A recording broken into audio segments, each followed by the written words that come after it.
यति मात्रै बाटो भए पनि तर धन्न पिच चाहिँ छ है। अहिले चाहिँ हामी म्युजियमभित्र छिरिसकेको छौँ र म्युजियमभित्र चाहिँ कस्तो। हेलो साथीहरू, welcome back to my channel. It's me Pratiksha र आज चाहिँ म जाँदैछु कोसी टप्पु। यो चाहिँ सर्दो खोलाको पुल हो होइन, भवाल छ सर्दो खोलाको पुल। लास्ट टाइम चाहिँ यो एरिया चाहिँ पुरा बगाइसकेको थियो, सो अहिले यहाँ रोकथामको लागि बालुवाहरू चाहिँ लगाएको छ माथि। अनि त्यहाँनिर चाहिँ जालीहरू चाहिँ मजाले लगाएको छ क्या। लास्ट टाइम खोला आउँदाखेरि यो एरियामा चाहिँ पुरै भत्किसकेको छ क्या। र अहिले चाहिँ धरान रदेखि उता जङ्गलको बाटोबाट धरान छिर्दै हुन्छ भने चाहिँ पुरा यहाँ चेकिङ पनि भइरहेको छ। सो हामी यो बाटो नगएर यो बाटो जान्छौँ। सो यहाँ चाहिँ मजाले चेकिङहरू भइरहेको छ। यो बाटो हिँड्दाखेरि चाहिँ कस्तो रिमाइन्डर हुन्छ क्या, पहिले हामी स्कुल पढ्दाखेरि क्या जहिले के भन्छ यता नडामा चाहिँ नडा मेला लाग्थ्यो नि त। अनि त्यो चाहिँ हामीलाई दसैँ आएको भन्दा पनि रमाइलो लाग्थ्यो क्या। अभियसली दसैँ आउँदा त रमाइलो हुन्थ्यो, मेला जाने भन्ने जुन एउटा छुट्टै एक्साइटेड हुन्थ्यो नि त। हामी यो बाटो हिँड्दै हिँड्दै जान्थ्यौँ यार, आम्मामा कस्तो धेरै जाँगर कि है। यत्रो यो जङ्गलको बाटो कटेर नडासम्म हामी हिँड्दै हिँड्दै जान्थ्यौँ क्या। जाँदाखेरि त बर एक्साइटेड भएर नै जान्थ्यौँ। आउँदाखेरि चाहिँ गलेर फेरि उकालो पनि त पर्ने नि त। अनि आउँदाखेरि चाहिँ साह्रै गाह्रो हुन्छ। अनि त्यतिखेर म सोच्थेँ क्या, हाम्रो पनि एउटा गाडी भइदियो हुन्थ्यो हुन्छ नि है, बाइक स्कुटी जे भए पनि यसरी सुइया बाइकमा आउनु खालको। किनकि गाडी नै पाउँदैन थियो क्या त्यतिखेर, त्यस्तो लाग्थ्यो। अब अहिले छ, टाइम छैन, जानु पनि पाइँदैन, त्यस्तै हो। यतातिर च्याउहरू खोज्नु पनि आउँथ्यौँ क्या हामी, च्याउ खोज्नु, दाउराहरू लिनु ओर्नु। कस्तो त्यतिखेर छुट्टै किसिमको त हुन्छ नि, लाइफस्टाइल नै छुट्टै थियो क्या। स्कुल आउने जाने, अनि छुट्टीहरू भयो भने जङ्गल जाने, दाउरा ल्याउने। यो बाटो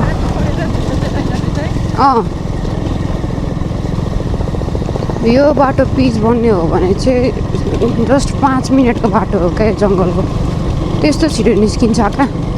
अब अहिले यो बाटो पिच छैन, त्यही भएर सो पानी परेर चाहिँ धुलो चाहिँ उडेको छैन अहिले। र राति उति चाहिँ यो बाटो नहिँड्नु है, अलिकति रिस्की नै हुन्छ यो बाटो हिँड्नुलाई। किनकि 4 कोसे झाडीकै बाटो हो नि त यो पनि। सो तपाईँसँग जे पनि हुनसक्छ क्या यो बाटोमा चाहिँ, त्यही भएर राति उति चाहिँ नहिँड्नु होला।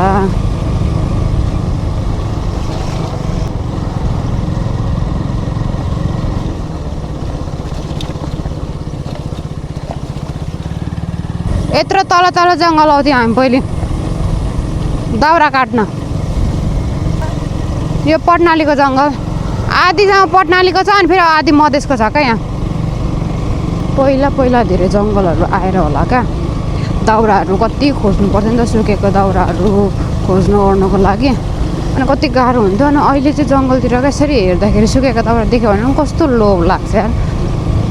अनि क्या साथीहरू, यो जङ्गलमा नि यहाँ 2 1 कतिको छ होला यो पिच हौ? यो पिच कति छ होला लगभग? कति उयो नाप्दाखेरि कतिको हुन्छ? 200 मिटर। यो जङ्गलको बिचमा 200 मिटर मात्रै पिच बनाएको छ क्या। यो के गरेको हो कि सम्झिँदा पनि हाँस उठ्छ यार। के चाहिँ गरेको होला क्या यो हो? बजेट देखाउनुलाई?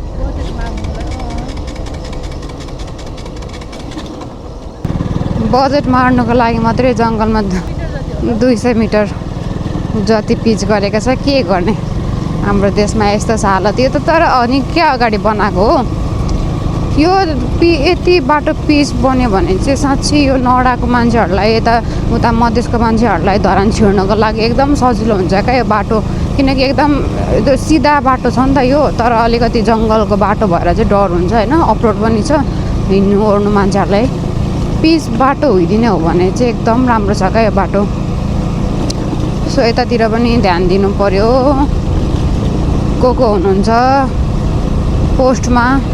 अब त असार पनि असार लागिसक्यो। अब असार मसामा बजेट सकाउनु पर्ने होला कता कताको। त त्यो बजेट चाहिँ यतातिर सकाउनु पर्यो।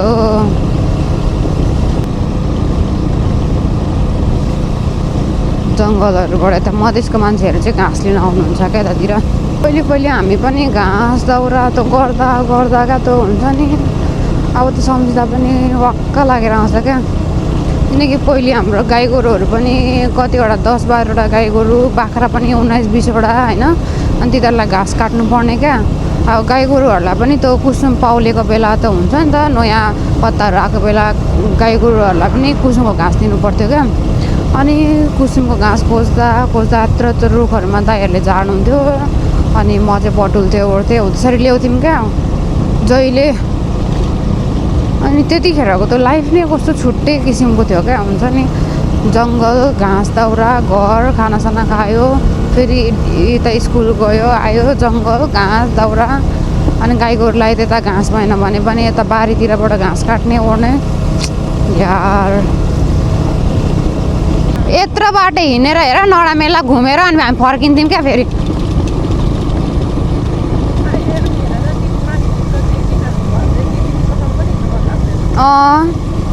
बानी हराइसक्यो। अनि त रहर पनि होला क्या हौ, यत्रो बाटो हेर। सम्झ त वहाँदेखि राम, हाम्रो त स्कुलले छुट्टी नै दिन्थ्यो। हाम्रो त स्कुलले छुट्टी नै दिन्थ्यो क्या नडा मेलामा।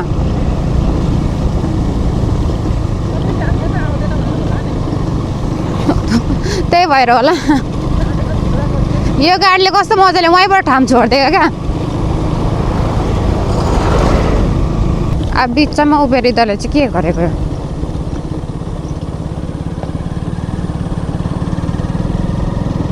यो चाहिँ नडा चोक छ होइन।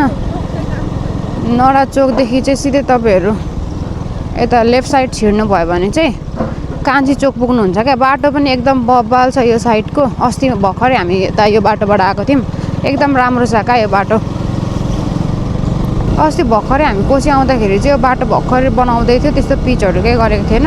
सो अहिले चाहिँ त्यहाँदेखि पिच रहेछ, राम्रो रहेछ बाटो। त्यसरी पिच भइसकिसकेपछि चाहिँ कस्तो राम्रो पनि हुन्छ, सफा पनि हुन्छ होइन। मान्छेहरूलाई हिँड्नु ओर्नु पनि सजिलो पनि भयो। अब त्यति जङ्गलको मात्रै बनिनु बाँकी छ, त्यति बन्यो भने त सजिलो हुन्छ यहाँको मान्छेहरूलाई ट्राभल गर्नको लागि। किनकि धरान त आइराख्नु पर्ने हुन्छ नि त कतिवटा कामले गर्दाखेरि।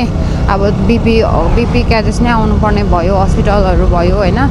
अनि तपाईँको बजारतिरै आउनुपर्ने भयो भने पनि सजिलो भयो नि त, मान्छेहरूलाई त्यस्तो प्रब्लम भएन। अहिलेसम्म यत्रो त्यो कोसी गयो होइन, कोसी टप्पूभित्र चाहिँ छिरेको छैन क्या। यो चाहिँ नडाबाट अलिकति तलतिर आएपछि बाङ्गे भन्ने ठाउँमा आउँछ, त्यो चाहिँ त्यही हो होइन। यहाँ चाहिँ बजार पनि लाग्छ क्या, खोइ कुन बार हटियाहरू पनि हुन्छ। आज चाहिँ रहेन रहेछ, हटिया भएको बेला चाहिँ एकदम धेरै भिड पनि हुन्छ क्या। रहेन रहेछ। यहाँदेखि चाहिँ अब हामी राइट साइड छिर्नु पर्ने हुन्छ होइन। भन न कहाँ? कोसी टप्पू जानुलाई कुन बाटो जाँदा ठिक हुन्छ? कोसी टप्पू भन्नाले अब कहाँ बोराबाद? त्यो होइन बोराबाद होइन, त्यो उयो छ नि निकुञ्ज क्या। यही बाटै जाँदा ठिक हुन्छ। ए हस्, थ्याङ्क यू। यतातिरको बाटो चाहिँ पुरै बिग्रेको रहेछ यार। सो बाटोहरू चाहिँ पुरै रिपेयर हुँदै रहेछ होइन। अनि त्यो चाहिँ हाम्रो कोसी टप्पू भनेर चाहिँ हामी पहिले पढ्थ्यौँ क्या। यो पनि एउटा राष्ट्रिय निकुञ्ज नै हो। सो त्यहाँको आज भिजिट गर्छौँ हामी, कस्तो छ के छ। किनकि नजिकै टाढा पर्दैन नि त, त्यही पनि र पनि हामी अहिलेसम्म गएको छैनौँ क्या त्यहाँनिर। सो आज चाहिँ हामीले टाइम मिलाएर जाउँ भने। कता बाटो बन्द रहेछ यहाँ चाहिँ, बिचमा बाटोहरू बन्दै छ भने चाहिँ यस्तो हुन्छ क्या। यहाँ त राखिदिएको रहेछ त नि कि।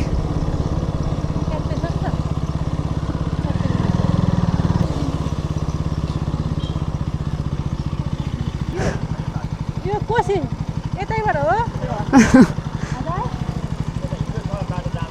हस्, थ्याङ्क यू। यस्तो हुन्छ क्या, बाटो बिग्रिसकेपछि अर्को बाटो छिर्नुपर्छ नि, अनि थाहा हुँदैन क्या हामीलाई झ्याउ हुन्छ। तपाईँहरू कोसी टप्पू चाहिँ धरानदेखि आउँदै हुन्छ भने चाहिँ त्यहाँ बिचमा बाटो बिग्रेको रहेछ। सो अलिकति अगाडिदेखि नै राइट साइड छिरेर चाहिँ अनि आउनुपर्ने रहेछ। हो न दाजु अनि छोडिदिनुपर्छ नि त ठाउँ होइन हेर त ऊ अघि हामी बनेको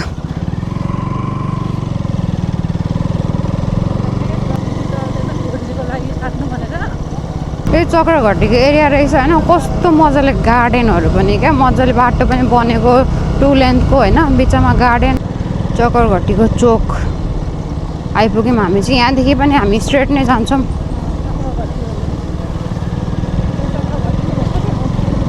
चक्रघट्टीदेखि तलतिर आउने बित्तिकै बाटोको लेन्थ चाहिँ सानो छ है बाटोको लेन्थ सानो भए पनि तर बाटो चाहिँ बाटो पिच चाहिँ छ है बाटो चाहिँ कस्तो राम्रो छ कि अब यो बाटो ठुलो गाडी आयो भने चाहिँ प्रब्लम हुन्छ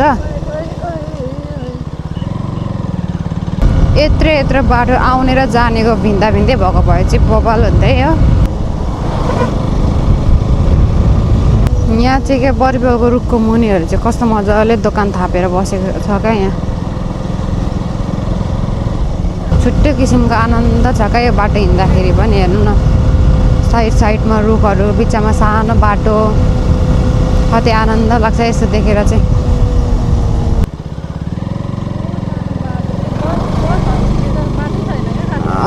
बस त यहाँनिर गाह्रो हुन्छ उहाँहरू 3-3जना चढ्नु भएको रहेछ अहिले त ट्राफिकले मार्छ नि अब त गाउँ एरिया भएर पनि होला होइन इन्डिकेटर पनि बाल्नुहुन्न यार कोही कहाँ छ त चत्राबाट आउँछौँ नि यो बाटो अस्ति आएको बाटो नि यही होइन त यहाँबाट सिधै गयो भने ठोकिन्थ्यो क्या त्यतिखेर पनि सिधै गएर ठोकिन्थ्यो क्या आर्मीहरू बसेको हुन्छ त्यहाँ अनि टिकट काटेर छिर्नु पर्थ्यो क्या 400 रुपियाँ थियो त्यतिखेर टिकट तर गाडी लिएर छिरेको ल आजको मौसम पनि एकदम राम्रो छ यहाँ छ कोसिउ पर त बालुवाहरू छ आइपुग्यो अब चाहिँ डाट त छेउमै छ बाँस हामी चाहिँ फाइनली आइपुग्यौँ होइन यहाँ चाहिँ कोसी टप्पूको यो वनको अब यहाँ टिकटहरू काटेर चाहिँ छिर्नुपर्ने हुन्छ हामी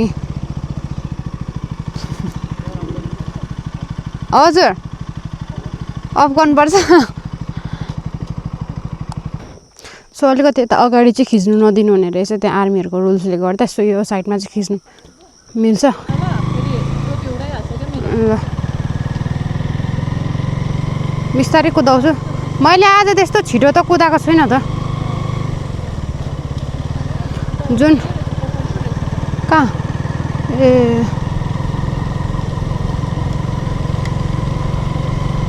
एकदम धेरै पिस खालको ठाउँ छ यहाँ चाहिँ होइन धरानदेखि धेरै टाढा पनि पर्दैन हाम्रो यो एकदम यो कोसी टप्पू भनेको हाम्रो बुकहरूमा पढ्ने ठाउँै हो नि त यो भनेको त्यही भएर चाहिँ तपाईँहरू एकचोटि भिजिट गर्न आउनु होला कस्तो पिस छ क्या तपाईँहरूलाई नजिकै एकदम शान्ति एकदम त शीतल खालको ठाउँहरू चाहिँ तपाईँहरूले खोजिराख्नु भएको छ भने चाहिँ त्यो चाहिँ कोसी टप्पू पनि हो एउटा होइन र यहाँ चाहिँ बाइकहरू लिएर भित्र छिरेको चाहिँ 400 रुपियाँ टिकट पर्दो रहेछ अनि यहाँभित्र म्युजियम पनि छ अरे क्या अब हामी जाँदैछौँ त्यो म्युजियम भएको ठाउँमा अनि त्यहाँ हात्तीहरू पनि छ अरे पालुवा हात्तीहरू पालुवाहरू छ अरे कि त्यो चाहिँ 11 बजे ल्याएर 3 बजे लानुहुन्छ अरे कति बजे अहिले 11 बजे ल्याउँछ अरे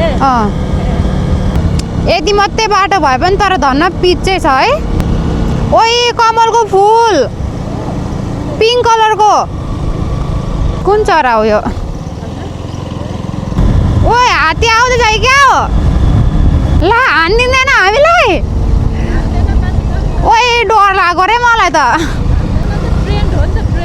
हो कि कसो ओए ला कता चाहिँ जानु नि मैले अब यो हो त रहेछ ओइ खानेकुरा केही ल्याएन त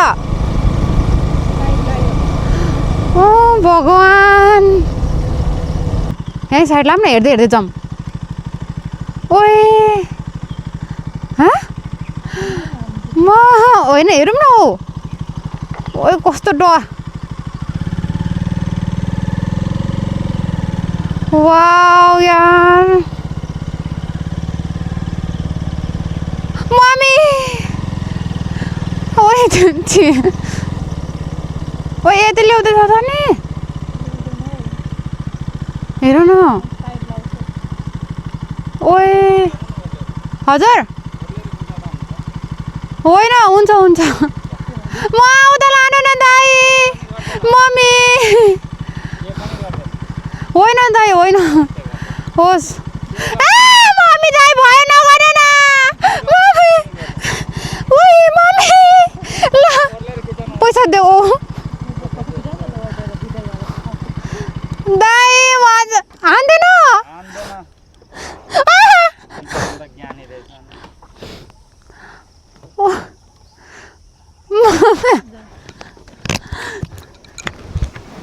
दाइ हान्दैन नि पैसा दिउँ है दुईटालाई सुरुमा खिच्छ न अनि अहिले केही गर्दैन हौ साँच्चै हो केही गर्दैन भिडियो बनाइरहेको छु ह्यान्डसेक गरिदिनु न ह्यान्डसेक होइन यस्तो टाउकोमा यसरी राखिदिन्छ है हजुर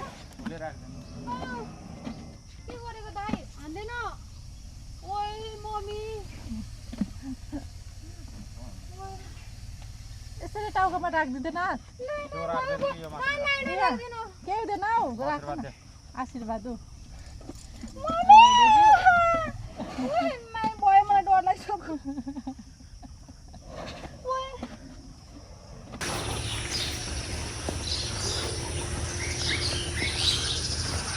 हामी चाहिँ फाइनली आइपुग्यौँ हामी चाहिँ नदेखेर सिधै अगाडि पुगेको थियौँ अर्को गेट नेरी यता जुन छिर्ने ठाउँको सो फेरि हामी ब्याक टु आयौँ म्युजियममा सो अहिले चाहिँ हामी म्युजियमभित्र छिरिसकेको छौँ र म्युजियमभित्र चाहिँ कस्तो मजाले राखेको रहेछ क्या यहाँ हेर्नु नै ओए हात्तीहरू नि केही नदेखिएको माथि माथि सबै उयो भइसकेको रहेछ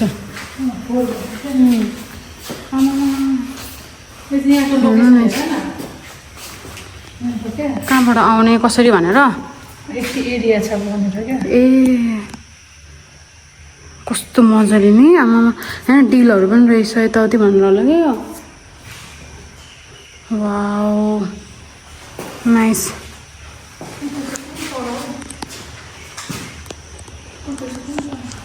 खोइ उहाँहरू खोइ के होला यहाँ अरे गइको उयो गइको उतो हेर न छाला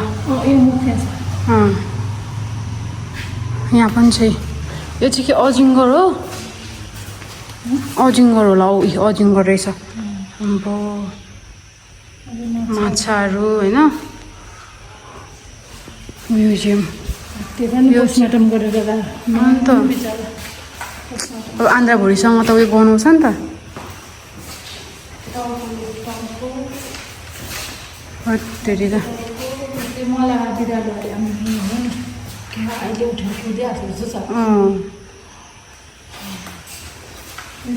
हरिण नील गाई हेर अर्नाको आम्मा यो चाहिँ अर्नाको सिङहरू रहेछ टाउकोहरू के सर्पहरू हेर न कुन कुन प्रजातिको सर्पहरू भ्यागुताहरू यहाँ छ यतातिर माछाहरू छ यहाँनिर गोरुहरू पनि छ तल सो यहाँ चाहिँ कस्तो राम्रो म्युजियम छ होइन तर कस्तो यो अलिक लुकेको खालको भयो क्या मान्छेहरू भिजिट गर्नु पनि आउँदैन होइन सो आउनु होला नजिकैको ठाउँमा हाम्रो यस्तो राम्रो म्युजियमहरू छ हाम्रो यस्तो राम्रो वन्यजन्तु जुन उयो छ होइन निकुञ्ज छ यहाँ हेर्नुहोस् नि हात्तीको रहेछ यो आम्मामामा माछा हेर्नुहोस् नि